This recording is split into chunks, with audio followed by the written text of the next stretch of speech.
ფსიქოლოგიაში ამბობენ, რომ ადამიანს როგორი ღმერთი ჰყავს წარმოდგენაში, თუ ვინ არის ღმერთი და რა სამყაროში ცხოვრობს, ვისაც წამს ღმერთი, იდენტიფიკაცია ასეთ ღმერთთან რომ დაინახოს ხდება მამის მეშვეობით. ამ ხრივ მამაჩემმა შემიქმნა ღმერთზე რომ გავაანალიზო ასე წარმოდგენა, რომ ის არის ჰუმანური, რაციონალური, ინტელექტუალური,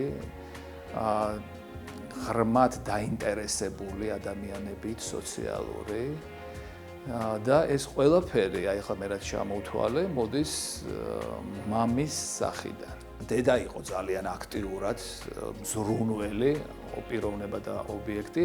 მამა იყო ჰუმანური და დისტანცირებული, რომელიც დროდადრო შემოდიოდა ურთიერთობაში, მაგრამ ესეთი აღზრდაში მკაცრი, დამსჯელი და მაკონტროლებელი, როგორც ესეთი არ ფიგურირებდა.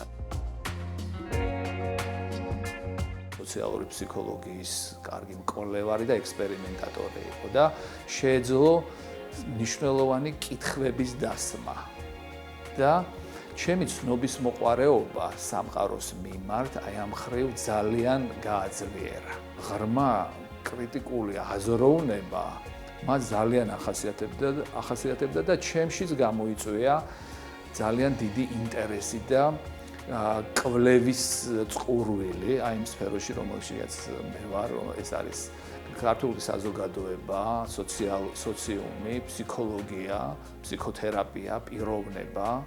ჩემი ინტერესები ახლა ფაქტობრივად ამის გარშემო ტრიალებს. მე ბაზისური ძალიან დიდი ნდობა ჩამომიყალიბდა, როგორც მე ვაცნობიერებ, როგორც უკვე ფსიქოთერაპევტი, სწორედ მამის და დედის ზეგავლენით. მათ მაქსიმალურად კომფორტული გარემო შემიქმნეს ჩემი მოთხოვნილებების დაკმაყოფილების მხრივ და ამიტომ ამ დროს ძლიერდება ნდობა სამყაროს მიმართ.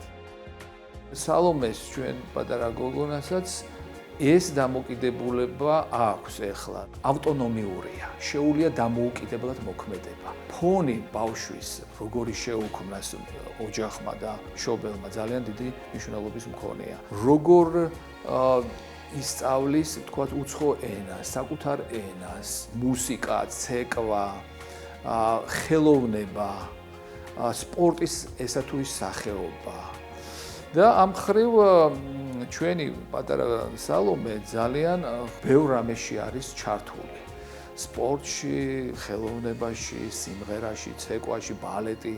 ეს მოხდა მასთან აი ფაქტიურად 4-6 წლის ასაკში. ჩემი აზრით აი დედამ ძალიან ხელი შეუწყო ყველაფერ ამაში. ეს ის ფონი არის, რომელიც ცხოვრებაში შემდგომში გამოადგება როგორც მნიშვნელოვანი რესურსი საკუთარი თავის რეალიზაციის.